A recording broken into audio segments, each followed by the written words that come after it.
혈액 내 지방 성분이 정상보다 많아지면 동맥 혈관벽에 지방이 쌓여 염증이 생깁니다.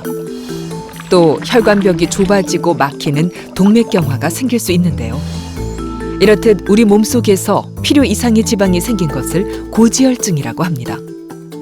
사실 고지혈증이라는 용어가 많이 쓰이는데요. 정확히 표현하면 이상지질혈증입니다. 이상지질혈증이라는 것은 총 콜레스테롤이 높거나 중성지방이 높거나 LDL 콜레스테롤이 높거나 아니면 좋은 HDL 콜레스테롤이 낮은 것을 얘기하는데요. 그래서 이상지질 혈증은 총 콜레스테롤이 240mg/dL 이상이 되거나 LDL 콜레스테롤이 130 이상이 되거나 중성지방이 200 이상이 되거나 좋은 콜레스테롤인 HDL이 40 미만일 때를 이야기하게 되고요. 나쁜 지방은 높고 그다음에 좋은 지방은 낮게 되는 이 두 가지가 다 포함되어야 되기 때문에 이상지질 혈증이라고 부르게 됩니다. 콜레스테롤 높은 채로 놔두시면 향후 1, 2년 안에는 아무 변화를 못 느끼십니다. 근데 그게 오히려 문제라고 말씀을 드리는데요.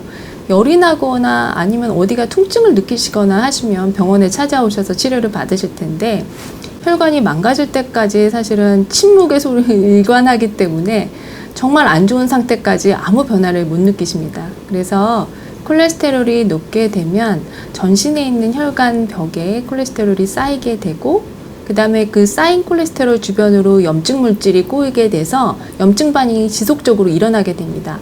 그러면 악이 악을 불러와서 지방이 더 쌓이고 염증이 반복되면서 동맥경화라는 게 생기게 되죠.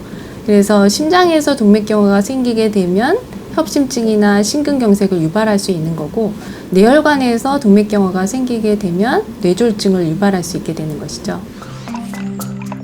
그렇다면 중성지방은 무엇이고 HDL은 또 무엇일까요?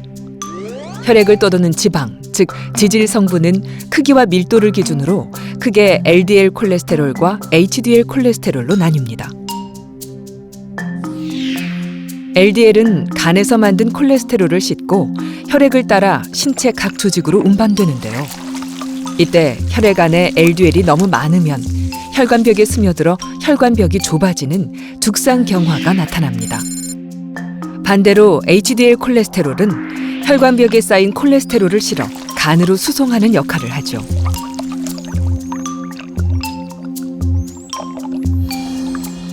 그래서 LDL은 나쁜 콜레스테롤이라고 하고 HDL은 좋은 콜레스테롤이라고 하죠.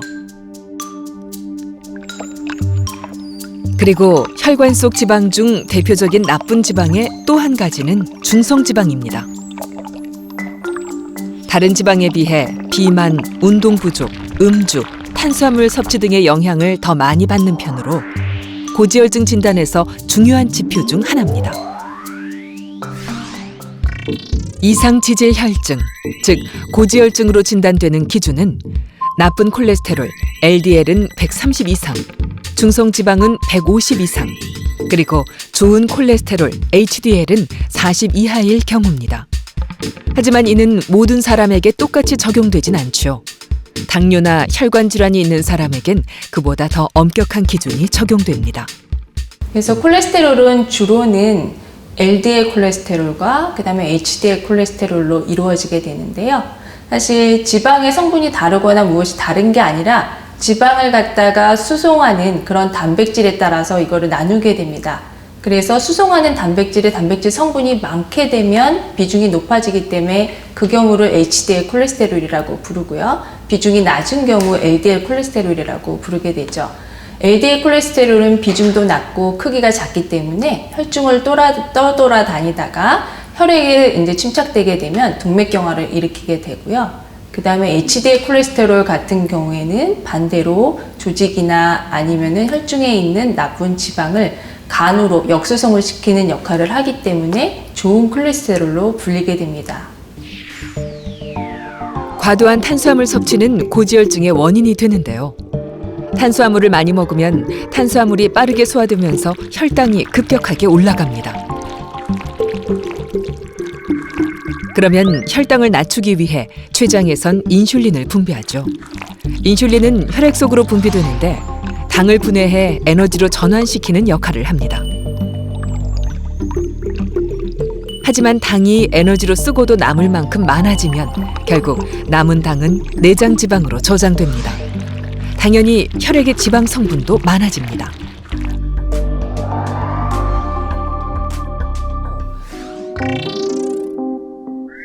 이지원 교수가 지난 6개월 동안 내원한 환자 2천여 명을 대상으로 조사한 결과 주로 저녁 이후에 활동하고 식사하는 사람들의 지방 수치가 그렇지 않은 사람에 비해 높았는데요.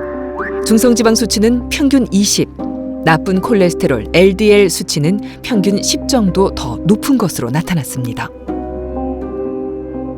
그러니까 설카디안 리듬이라고 하는 일주기 리듬에 맞춰서 사실은 우리가 생활을 하는 것이 고지혈증도 안 올 수 있고 건강할 수 있다는 얘기죠. 그래서 밤늦게 일하거나 깨 있거나 아니면 시기를 섭취하는 것이 만성질환을 일으키는 데 더 일조를 한다고 볼 수 있습니다. 탄수화물 중에서도 밥과 빵, 탄산음료 같이 설탕이 많이 들어간 음료수는 우리 몸에서 각각 어떻게 반응할까요? 우리 몸은 우리가 먹은 탄수화물을 당으로 분해해 에너지로 사용합니다. 탄수화물의 성분은 당으로 이루어져 있는데 이 당의 연결 구조에 따라서 단당, 다당, 복합 탄수화물로 나누어지죠. 당을 에너지로 쓰기 위해선 탄수화물 섭취 후 소화 효소에 의해 당이 분해돼야 합니다. 먼저 빵에 있는 탄수화물의 경우 결합돼 있는 당들이 소화기관에서 나오는 효소에 의해 쉽게 분해되어 소화가 쉽습니다. 또 혈액에 많은 포도당을 방출하게 되고 혈당 수치도 올립니다. 탄산음료 또한 이와 비슷하게 작용합니다.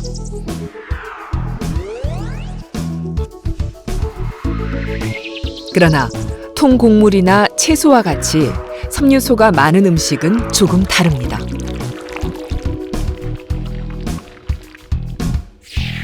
탄수화물의 결합 구조가 소화기관의 효소에 의해 쉽게 분해되지 않죠.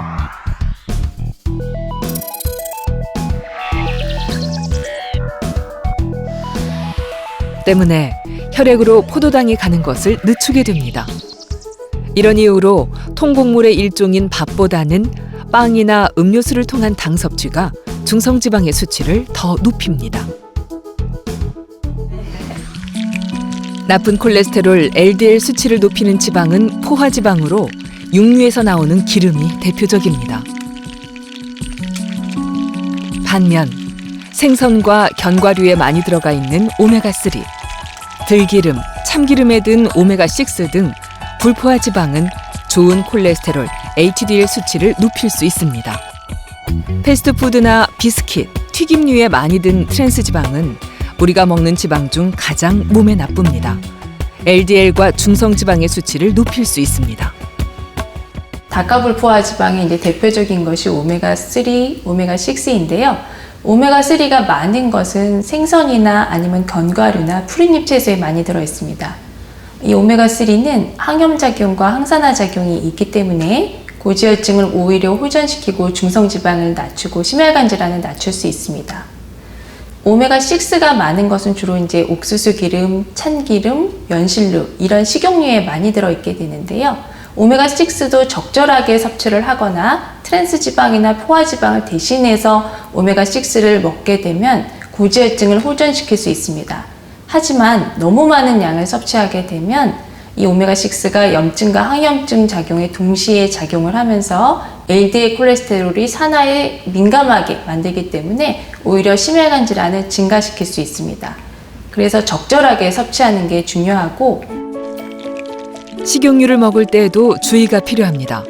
올리브유나 들기름 같은 기름은 200도씨 이상에서 튀길 경우 발연점이 낮아 트랜스 지방으로 변하게 됩니다.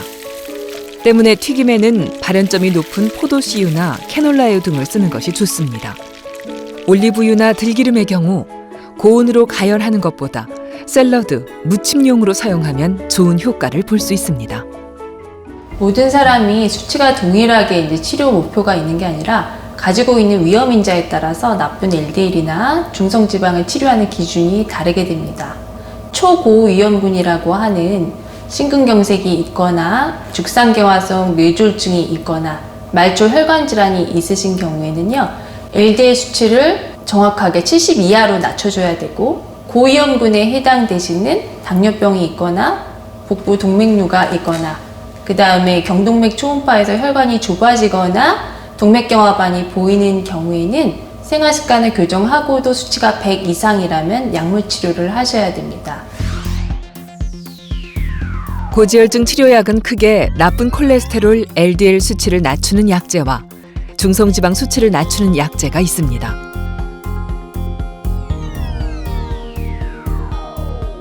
약물의 기전은 여러 가지인데요. 먼저 대표적인 한 약제는 간에서 콜레스테롤이 합성되는 것을 줄여줍니다. 이 약은 간에서 콜레스테롤이 합성될 때 사용되는 효소를 억제시켜 간 안에서 LDL 생성이 줄어들도록 합니다. 결과적으로 혈중 LDL 수치가 떨어지게 되는 거죠.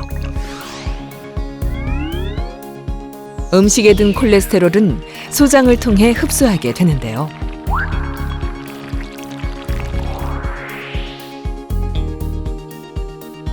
어떤 약제는 음식으로 섭취하는 콜레스테롤이 소장으로 흡수되는 것을 막아주기도 합니다.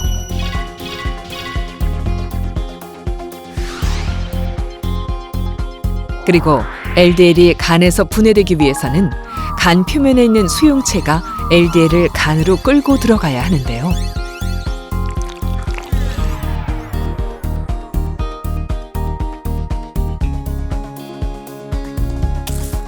특정 주사는 이 수용체를 조절해 더 많은 LDL이 분해될 수 있도록 해줍니다.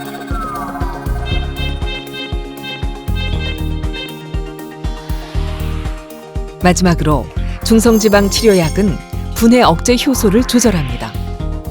중성지방은 분해될 때 분해 억제 효소도 함께 생기는데요. 이 효소를 억제시켜 중성지방 분해가 원활해지도록 하는 거죠.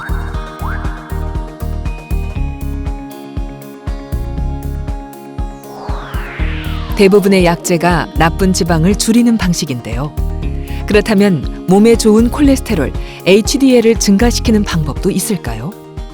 HDL 콜레스테롤은 운동을 하게 되면 올라간다고 하죠. 그래서 운동을 어느 정도 하셔야 되냐면 주당 1000에서 한 1200칼로리를 소모하는 정도로 적어도 3개월은 하셔야 올라간다고 합니다.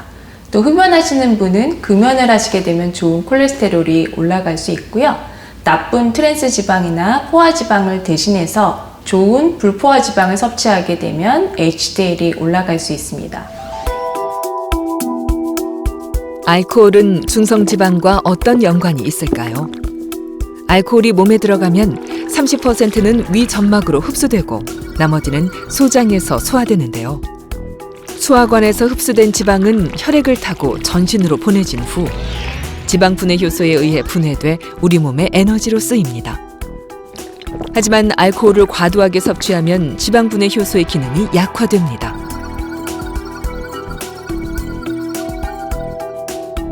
때문에 혈중에 돌아다니는 중성지방이 많아집니다.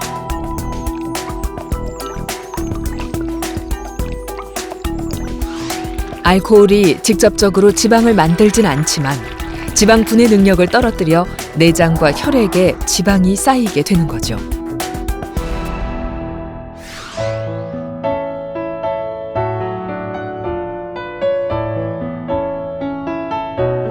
어느 정도 위험이 있으신 분은 약을 쓰시고 의사의 권유를 받아들이시는 게 좋습니다. 하지만 이게 식이나 운동요법을 하시게 되면 이게 분명히 좋아질 수 있다는 거죠. 실제로 저희 외래에 오신 분 중에서도 예를 들어서 당뇨약 3개, 그 다음에 고혈압약 2개, 이래서 모든 과를 다니시고 계셨는데 좋은 식이 운동요법 하시고 나서 지금 현재는 아무 약도 안 드시고 계시는 분이 있으세요. 그러니까 대부분의 95% 이상의 분들은 식이 운동요법을 하시면 약도 끊으실 수 있기 때문에 어쨌든 이런 운동과 식이요법이 만성질환인 고혈압, 당뇨, 고지혈증 이 부분에 있어서는 특히 좋아지게 할 수 있습니다. 운동의 효과를 보기 위해선 주 3회 30분 이상 꾸준히 해야 합니다. 강체하면 뇌졸중이나 심근경색 등 치명적인 질환이 될 수도 있는 고지혈증. 생활을 바꾸고 좋은 음식을 먹는다면 다시금 회복될 수 있습니다.